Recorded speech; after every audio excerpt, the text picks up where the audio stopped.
Bienvenue dans Spirit Cookie, je suis Laurent et j'ai la joie de te partager aujourd'hui un livre de la Bible car nous allons en faire le survol. C'est un petit livre, mais néanmoins un grand prophète. Celui-ci s'appelle Abdias. Alors je ne sais pas si vous pouvez me citer Abdias et ce qu'il a dans son livre, mais en tout cas c'est un prophète, je pense, parmi les prophètes mineurs, qui est assez peu connu. Néanmoins, il est peut-être le plus ancien des prophètes au niveau de la chronologie des différents prophètes que nous sommes en train de survoler. Mais on n'est pas sûr du tout. Alors son nom signifie Abdias, donc signifie serviteur ou adorateur de l'Éternel. C'est probablement l'équivalent de Timothée dans la version grecque. Abdias, donc serviteur, adorateur de l'Éternel, et Timothée, celui qui adore Dieu. C'est un prénom, un nom qui est très courant dans la Bible. Il y a une douzaine de personnes qui le portent, mais aucun ne fait référence à notre prophète d'aujourd'hui. Celui-ci vit dans le royaume de Juda, au sud en Israël, dont la capitale est Jérusalem.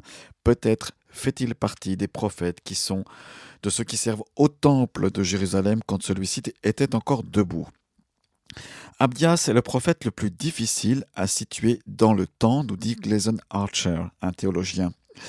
Les dates qui sont proposées par ces derniers vont du 9e siècle au 6e siècle. Donc c'est pour ça que je disais tout à l'heure, c'est peut-être un des plus anciens. Nous ne le savons pas vraiment. Alors quelques éléments néanmoins sont là dans son livre pour nous situer comme des repères. Voilà, on identifie généralement la prise de Jérusalem au verset 11 et 14 de son chapitre, de son livre, qui n'y en a qu'un.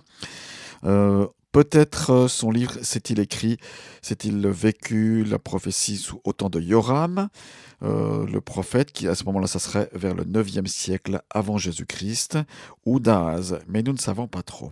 Néanmoins, à l'époque de Joram, les Philistins et les Arabes ont envahi Juda, et les Édomites se sont joints à eux. Et retenez le mot Édomite, parce que justement, il est question des Édomites qui sont nommés dans ce livre, et on va définir qui est ce peuple.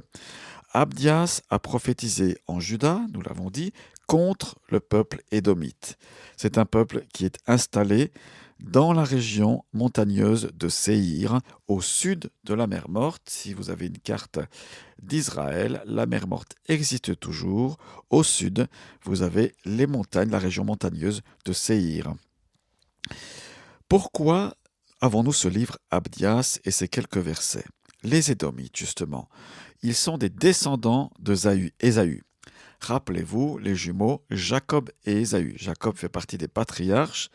Ésaü n'a pas été choisi pour créer la lignée israélite. Donc Ésaü, voilà, ce sont les Édomites, ses descendants. C'est des cousins, c'est des parents israélites. Mais assez vite, ils ont adopté par déception certainement, ils ont adopté une attitude hostile envers les Israélites qui ont été choisis pour prospérer. Et dans l'histoire, au lieu d'assister les Hébreux dans leur détresse, quand ça allait mal pour les Juifs, eh bien, ils ont participé au pillage de leurs biens et de leurs villes. Donc Abdias annonce que aux yeux de Dieu, ça ne va pas. Leurs frères ou leurs cousins, de les piller, de tirer sur l'ambulance, on pourrait dire ça aujourd'hui, eh bien ça ne va pas, c'est un péché grave aux yeux du Seigneur. Abdias leur apporte un message profond de réconfort aux Hébreux, et c'est un stimulant aujourd'hui encore pour nous, et peut-être pour toi qui souffres et qui est dans un temps d'épreuve. Notre Dieu est le Dieu de toute consolation. La prophétie d'Abdias, elle avertit, et en même temps, elle console, et c'est le propre des prophéties bibliques que nous lisons. Le message d'Abdias est un message donc d'avertissement, de jugement. Le but, c'est que Édom puisse se repentir et ne pas rester endurci dans son péché. Mais malheureusement, Édom sera chassé de son territoire. Cette prédiction, cette prophétie, va se réaliser à la lettre, et les Édomites seront chassés de leur territoire par un peuple bien connu qui s'appelle les Nabatéens. Hérode fait partie des Nabatéens, ce fameux roi cruel du temps de Jésus-Christ. Et voilà, donc les Nabatéens qui ont rasé à quelque part les Édomites. Bien sûr, spirituellement parlant, aujourd'hui, Édom est une incarnation des ennemis du peuple de Dieu, une personnification aussi de notre monde qui est corrompu.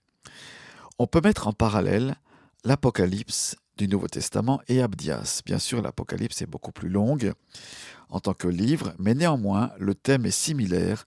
Dieu apportera l'assurance de la victoire finale et la victoire contre tous ceux qui s'opposent à lui. Bien sûr, Satan est l'ennemi héréditaire du peuple de Dieu et un jour il sera lié complètement et hors d'état de nuire. Abdias, certes, est le plus court, mais peut-être aussi le plus ancien des prophètes qui ont laissé des écrits, à part Moïse.